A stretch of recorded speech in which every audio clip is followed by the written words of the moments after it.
साथियों नमस्कार। समस्त देशवासियों को और इस देश के सांप्रदायिक सद्भाव एवं भाईचारे में विश्वास रखने वाले प्रत्येक नागरिक को दीपावली की बहुत बहुत शुभकामनाएं। साथियों, हम देख रहे हैं बिहार का चुनाव अपने बिल्कुल चरम उत्कर्ष पर है और बिहार के चुनाव में जिस तरीके से समीकरण बन बिगड़ रहे हैं, उसे लगता है कि इस देश में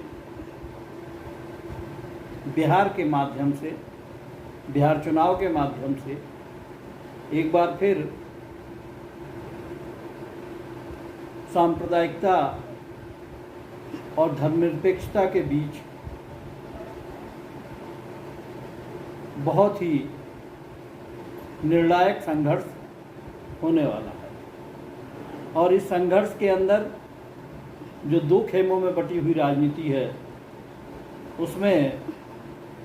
साफ साफ तौर पर बंटवारा अब दिखाई देने लगा है। और उस बंटवारे के संबंध में अगर हम कहना चाहें तो एक तरफ देश के अंदर सांप्रदायिक तत्व जो है और जो अपने आप को सत्ता के आकांक्षी दल है, सत्ता लिप्सा में लिप्त है, जिन्हें किसी भी हाल में सत्ता के निकट रहना है, उनका गठबंधन और दूसरा धर्मनिरपेक्ष गठबंधन, दोनों की पहचान बिल्कुल साफ साफ दिखाई देने लगी। मुसलमानों के बीच में बिहार में बड़ी ऊहापोह की स्थिति है और इस स्थिति में जब सीधी धर्मनिरपेक्षता को,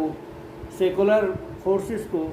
मजबूत करने की चुनौती मुसलमानों के सामने है, तो मुसलमानों को बरगलाने के कई तरीके से वहाँ पे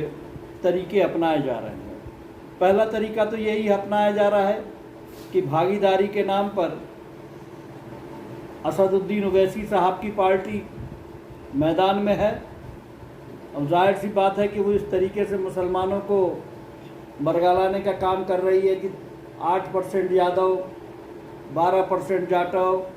3% फला जात के लोग, ढिका जात के लोग जब सत्ता में भागीदारी कर सकते हैं, तो 18%